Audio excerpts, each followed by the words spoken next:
Signez-le ou laissez la robe, a dit ma future belle-mère lors de mon déjeuner de mariage. Ensuite, j'ai trouvé ma fiducie dans leur dossier bancaire. Ils n'avaient aucune idée de ce qui l'avait déclenché.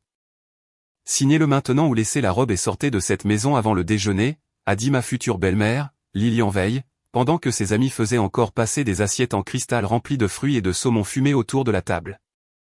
Comme si nous étions au milieu de quelque chose de civilisé. Personne n'a ri. Personne n'a eu l'air choqué.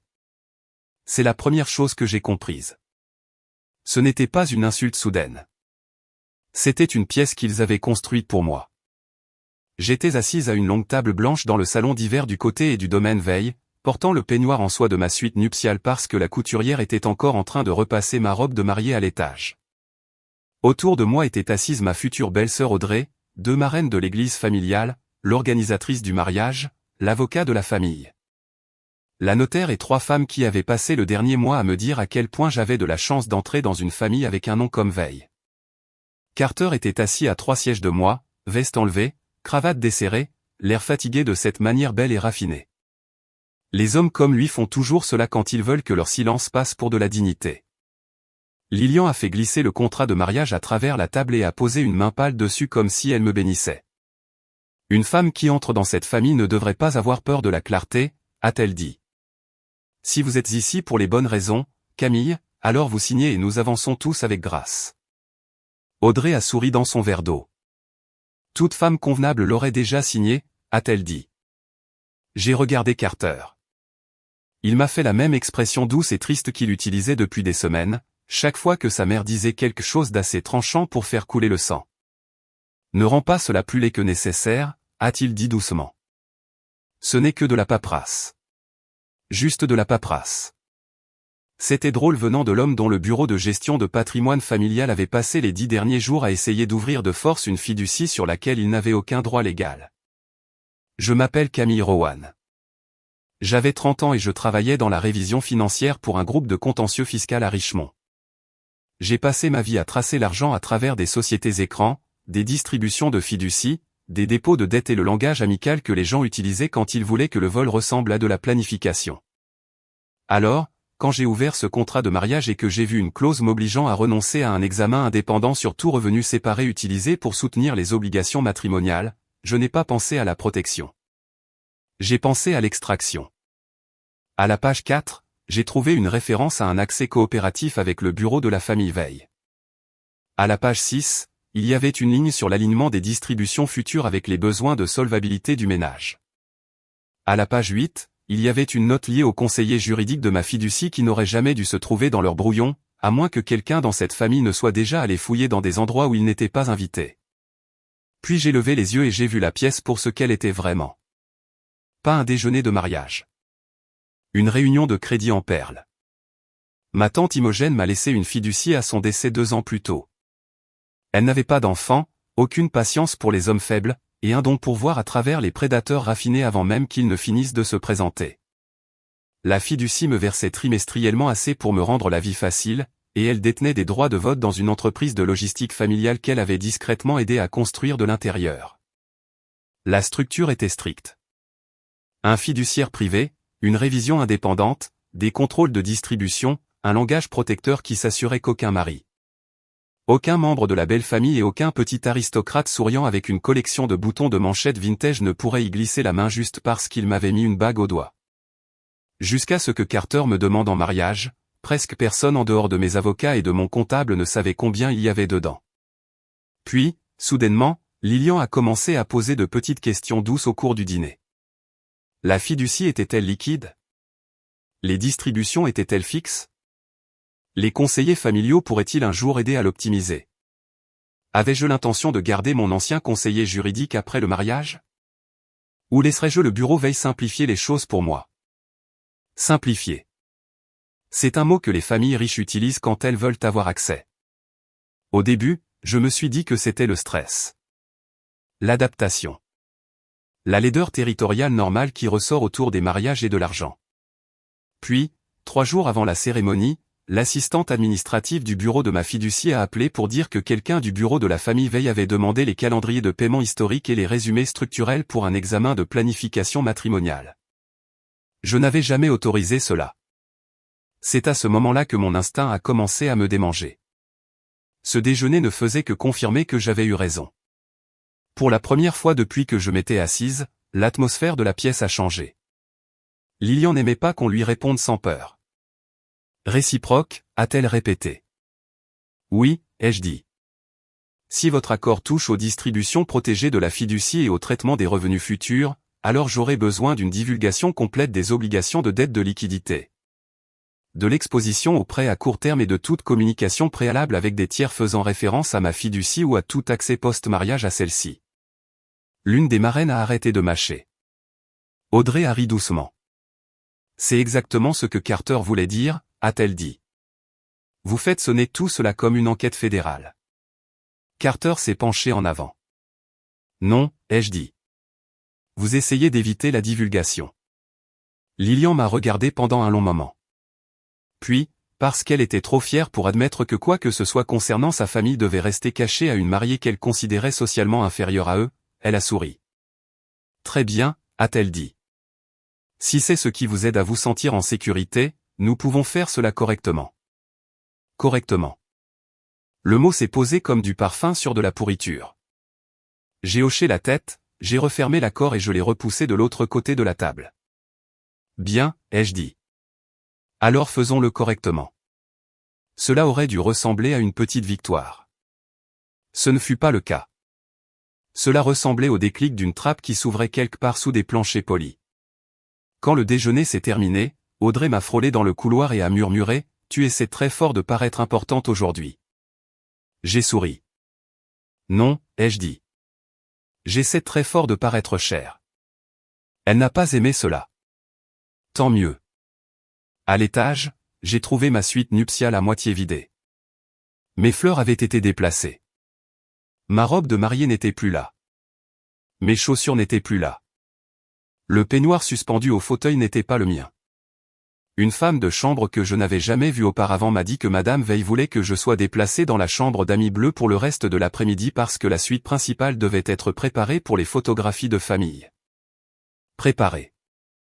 Il est toujours étonnant de voir à quelle vitesse les femmes comme Lilian commencent à vous traiter comme du personnel à la seconde où elles pensent que le mariage est trop proche pour que vous puissiez fuir. Je les ai laissées me déplacer.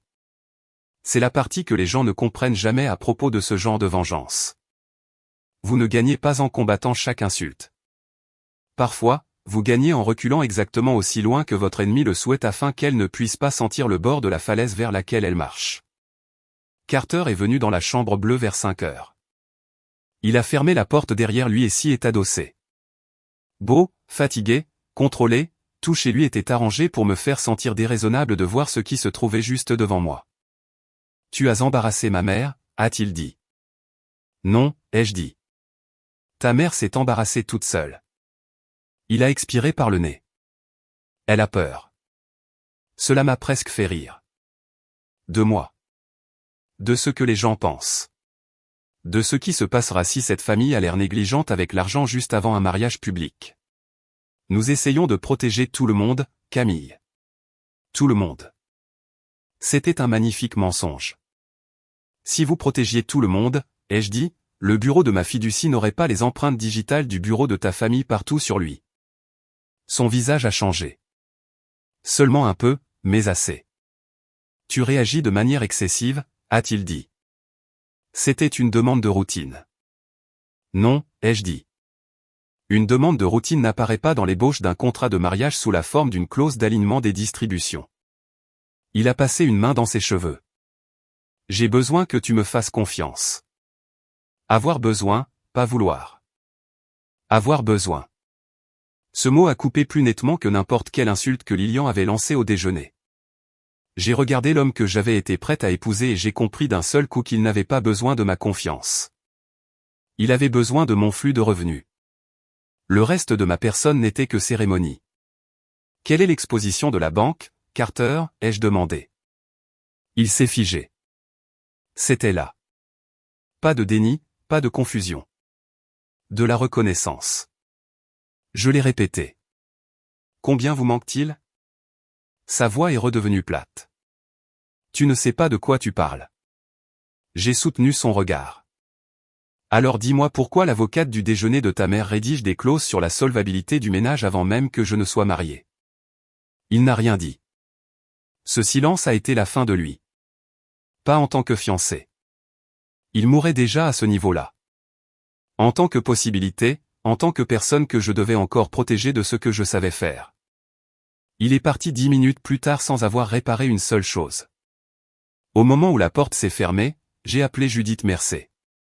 Judith avait servi de conseillère juridique externe pour la fiducie de ma tante pendant 11 ans.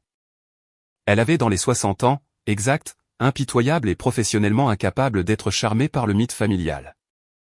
Elle a écouté pendant que je lui donnais les faits. Lilian a imposé un contrat de mariage au déjeuner. Ils ont inclus le vocabulaire de la fiducie. Ils ont demandé à ton bureau les registres de distribution. Carter a réagi quand j'ai mentionné la liquidité. J'ai besoin de savoir dans quelle mesure ils ont des ennuis. Elle a rappelé juste après minuit. Beaucoup, a-t-elle dit. Représentation des revenus futurs du ménage. Ma gorge est devenue sèche. Moi. Oui, a dit Judith. Pas toi en tant que personne. Toi en tant que flux. Cette phrase reste dans ma mémoire comme du verre brisé. Toi en tant que flux. Pas une mariée, pas une épouse, pas une partenaire. Un flux. Ensuite, Judith m'a donné le reste. Carter a envoyé une note à leur banquier privé la semaine dernière, disant qu'après le mariage, ma posture de distribution serait harmonisée sous une structure familiale plus coordonnée. Le bureau de la famille de Lilian a demandé la confirmation des protocoles d'examen du fiduciaire, et la banque a signalé ta fiducie comme faisant partie de leur image de confort informel pour le soutien du ménage après le mariage. Ils avaient déjà commencé à vendre une version de mon avenir qui ne leur appartenait pas. Je me suis tenu près de la fenêtre et j'ai baissé les yeux vers les pelouses sombres du domaine Veille, où des travailleurs transportaient encore des lanternes louées vers la pelouse de la cérémonie. Quelque part dehors, un quatuor répétait pour le lendemain. Quelque part dans l'aile ouest, Lilian dormait probablement paisiblement, confiante de pouvoir encore envelopper toute cette affaire dans de la soie avant midi. J'ai demandé à Judith ce dont j'avais besoin. Elle a dit, fais-leur signer des certifications de solvabilité. Fais-leur renoncer à toute dépendance à l'égard de ta fiducie. Fais signer à Carter son propre nom sous chaque représentation pertinente. Ensuite, laisse-les continuer d'avancer. C'est donc ce que j'ai fait. Au petit déjeuner, mes documents révisés étaient dans leur boîte de réception. Un addendum de divulgation financière mutuelle, une certification de liquidité, une déclaration de non-dépendance d'un tiers, une reconnaissance directe qu'aucune communication avec des prêteurs, des conseillers ou des banques n'avait été basée sur ma fiducie. Mes distributions futures ou toute attente de contrôle après le mariage sur ceci. J'ai gardé le ton gracieux, coopératif, même chaleureux. Si vous accusez des gens comme l'éveil trop tôt, ils deviennent prudents. Si vous avez l'air d'une mariée essayant d'être responsable, ils continuent de sourire pendant qu'ils signent leur propre effondrement. Lilian a renvoyé les premières pages à midi. Signé. Graham a signé aussi, puis Carter. Celui-là m'a presque impressionné. Il lui restait assez d'arrogance pour croire que son propre nom pouvait le sauver. Le reste de la journée, ils m'ont puni socialement. Ma robe de mariée est restée introuvable. Audrey s'est assurée que je manque les photographies de famille. 2 des demoiselles d'honneur ont cessé de me parler au-dessus d'un murmure parce qu'Audrey leur avait déjà dit que je faisais l'un de mes épisodes concernant l'argent. Lilian a informé le traiteur que je devrais manger à l'étage parce que je semblais débordé. Débordé. C'était son mot préféré pour les femmes qu'elle essayait de rabaisser. Je les ai laissées me rabaisser. Le soir venu, Judith avait le reste. La correspondance bancaire, les notes de calendrier, la confirmation que les veilles s'étaient déjà appuyées sur ma fiducie comme confort futur lors d'une réunion d'examen privé. Rien de criminel. Quelque chose de pire. Désespéré. La signature finale était prévue pour 10 heures le lendemain matin, 4 heures avant la cérémonie. Il voulait que ce soit propre, calme, avec des témoins, officiels. Bien sûr qu'il le voulait. Quand je suis entré dans la bibliothèque, chaque siège était occupé. Lilian, Graham, Carter, Audrey, l'avocat de la famille, la notaire, leur conseiller en patrimoine et 2 femmes de l'église servant de mobilier moral pour l'occasion. Je portais le peignoir en soie qu'ils avaient laissé dans ma chambre. Aucun bijou sauf la bague de fiançailles, les cheveux à moitié attachés, le visage nu. Je voulais qu'ils voient exactement ce qu'ils attendaient. Une mariée fatiguée, isolée, gérée, assez proche de la cérémonie pour qu'elle avale n'importe quoi pour éviter la honte. Lilian avait l'air presque tendre. « Je suis heureuse que nous soyons raisonnables », a-t-elle dit. Cela m'a presque fait l'admirer. Je me suis assise, j'ai tourné jusqu'à la dernière page, j'ai pris le stylo et j'ai laissé la pièce respirer de soulagement. Puis j'ai dit, je signerai après une correction. Les épaules de Carter se sont détendues. Audrey a souri. Lilian a hoché la tête avec cette même fausse gentillesse. Bien sûr, ma chérie. Quelle correction? Je me suis tourné vers la porte juste au moment où elle s'ouvrait. Judith Mercé est entrée, portant une mallette en cuir noir et le genre de calme qui dépouille les pièces chères de leur faux semblant. Le visage de Lilian a changé instantanément. C'est une affaire de famille privée, a-t-elle dit. Non, a répondu Judith. C'est une ingérence dans une fiducie et une fausse déclaration financière. Ce sont des choses différentes. Elle a posé le premier document sur la table. Résumé de l'insuffisance de liquidité pour Veil Holdings. Deuxième document. Communication de Carter Veil au conseiller de la banque privée, faisant référence à l'harmonisation future des distributions de la fiducie de Camille Rowan après le mariage. Troisièmement. Demande écrite du bureau de la famille Veil cherchant à obtenir les protocoles de paiement de la fiducie et le calendrier d'examen avant l'exécution matrimoniale autorisée. Quatrièmement.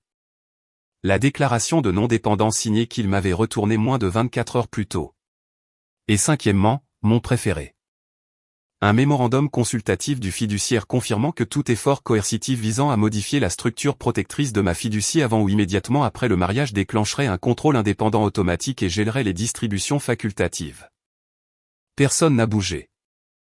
La pièce ne semblait même plus riche, juste sans air. Judith a regardé Carter. Vous avez représenté un accès futur à des revenus que vous ne contrôliez pas. Puis elle a regardé Lilian. Vous avez rédigé des clauses contournant les distributions protégées tout en signant simultanément une certification attestant qu'aucun prêteur ou conseiller ne s'était appuyé sur elle. Ensuite, elle a regardé le conseiller en patrimoine qui était soudainement devenu fasciné par le grain du bois de la table. Et vous avez permis à votre client de procéder à l'exécution après avoir cherché du réconfort dans les revenus d'une fiducie qui n'ont jamais eu leur place dans cette négociation. La voix de Lilian est devenue tranchante. C'est offensant. Non, ai-je dit. Carter m'a regardé comme s'il venait seulement de comprendre ce qui s'était passé. Tu as planifié cela. J'ai secoué la tête. Non, c'est toi. J'ai juste lu ce que tu as écrit. Judith a ouvert le mémorandum de la fiducie et a lu le paragraphe clé à haute voix. Si tout futur conjoint, famille ou conseiller affilié tente d'exercer des pressions ou de structurer des accords matrimoniaux de manière à affaiblir la surveillance indépendante ou à rediriger les distributions protégées vers les obligations du ménage dans des conditions coercitives, le fiduciaire suspendra immédiatement l'accès facultatif et placera la fiducie sous administration protectrice indépendante. Puis elle a fermé le dossier et a dit, le déclencheur a été activé. Audrey a parlé pour la première fois en presque une minute entière. C'est absurde. Judith ne l'a même pas regardé. Il est actif. Maintenant, la pièce a finalement changé. Pas avec des cris. Pas au début. Avec de la compréhension. La notaire a rebouché son stylo. L'avocat de la famille a commencé à tourner les pages trop vite. Les femmes de l'église ont baissé les yeux sur leurs mains. Le conseiller en patrimoine s'est penché en arrière comme si la distance pouvait le sauver de la proximité avec la paperasse. Et Carter. Le beau Carter, raffiné et prudent, s'est tourné vers moi avec une véritable peur sur le visage pour la première fois depuis que je le connaissais. « Camille » a-t-il dit. « Parlons en privé. » J'ai souri. Non. Il s'est quand même approché. C'était la phrase qu'il avait choisie. Pas « je suis désolé ». Pas « j'aurais dû arrêter ça ». Pas « je t'ai trahi ». Il regrettait seulement d'avoir perdu le contrôle de la méthode. Je l'ai regardé et j'ai dit la chose la plus vraie que j'ai dite de toute la semaine. Tu n'avais pas besoin d'une épouse, Carter. Tu avais besoin d'un flux de revenus dans une robe de mariée. Le son qui est sorti d'Audrey à ce moment-là était petit, choqué et laid. Lilian s'est levée si vite que sa chaise a accroché le tapis. Petite opportuniste ingrate, a-t-elle sifflé. Nous t'avons ouvert cette famille. Non, ai-je dit. Vous avez ouvert le dossier de ma fiducie et vous avez appelé cela de l'hospitalité. Cela a mis fin à la moindre illusion qui restait. Le représentant de la banque est passé sur haut-parleur à 11h pile, demandant à confirmer que tous les éléments de confort financier liés au mariage avaient été régularisés pour l'examen de la structure familiale. Judith a répondu avant que quiconque ne puisse le faire. Il n'y aura pas d'harmonisation de la fiducie, pas d'accès aux distributions et aucun soutien post-mariage de la part de Camille Rowan. Tout confort informel antérieur basé sur sa fiducie n'était pas autorisé. Il y a eu une pause. Puis la voix sur le haut-parleur a changé. Compris. C'était tout. Mais dans des pièces comme celle-là, quelques syllabes peuvent coûter des millions. Lilian s'est rassise très lentement. L'avocat de la famille a murmuré quelque chose à propos d'une réévaluation. Le conseiller en patrimoine refusait de lever les yeux. Audrey avait soudain l'air jeune, méchante et stupide tout à la fois. Carter se tenait au centre de la bibliothèque avec la posture exacte d'un homme qui avait passé toute sa vie à supposer que les dégâts pouvaient être effacés par la négociation s'il restait assez beau. Ce n'était pas possible. J'ai enlevé ma bague de fiançailles et je l'ai placée sur le contrat de mariage non signé. Gardez votre nom, ai-je dit. Je garde la chose que vous avez essayé de saigner. Puis je me suis levé et je suis sorti. Personne ne m'a arrêté. C'est la partie dont je me souviens le plus, pas la victoire. Le silence. Parce que le silence signifie que les gens entendent enfin la vérité au-dessus de la performance. La cérémonie n'a jamais eu lieu. Officiellement, le mariage a été reporté en raison de préoccupations familiales privées. Officieusement, avant le coucher du soleil, chaque fleuriste, traiteur, organisateur, chauffeur et femme de l'église dans un rayon de 40 miles savait que les veilles avaient essayé d'épouser une fiducie avant d'épouser une mariée. Dans des familles comme la leur, c'est pire qu'un scandale. C'est de l'embarras avec des témoins. Je suis rentré chez moi cet après-midi-là. Pas à l'hôtel qu'ils avaient réservé pour la lune de miel, pas à l'appartement d'un ami. Chez moi. La petite maison en briques que ma tante avait achetée avant ma naissance, le seul endroit de ma vie que personne n'avait jamais pris pour quelque chose de décoratif. Le fiduciaire avait déjà appelé. L'administration protectrice était active. Plus personne portant le nom de Veille ne s'approcherait de la structure. Il ne l'avait pas desserré. Il l'avait resserré contre eux-mêmes pour toujours. Carter a envoyé un message texte juste après la tombée de la nuit. S'il te plaît, laisse-moi t'expliquer. Je l'ai supprimé. Lilian a envoyé un courriel une fois. Vous avez endommagé cette famille au-delà de toute réparation. Celui-là, je l'ai gardé. Pas parce qu'il faisait mal. Parce qu'il disait la vérité mieux que tout ce qu'elle avait dit d'autre cette semaine-là. J'avais endommagé la famille qu'ils essayaient d'être. Celle qui pouvait sourire à la lumière du jour tout en se nourrissant en privé de quiconque était plus faible, plus pauvre ou plus poli qu'eux.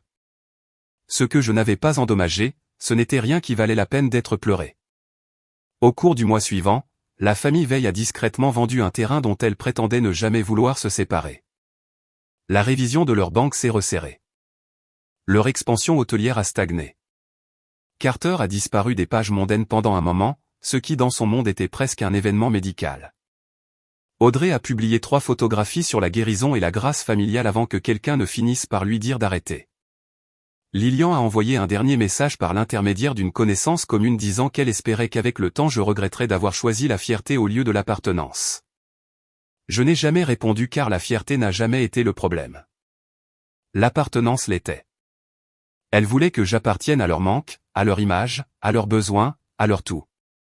Je ne le voulais pas. C'était là tout le problème. Les gens pensent toujours que des histoires comme celle-ci parlent de vengeance. Parfois, c'est le cas. Mais parfois, elles parlent du refus de la conversion. Le refus de laisser votre vie devenir le carburant d'une machine qui a été construite bien avant votre arrivée et qui aurait continué à manger après votre départ. Lors du déjeuner ce premier jour-là, Lilian pensait qu'elle testait si je venais dans la famille Veille pour l'argent. Ce qu'elle n'a jamais compris, c'est que j'avais déjà vu la vérité. C'était eux qui essayaient de vivre sur le mien.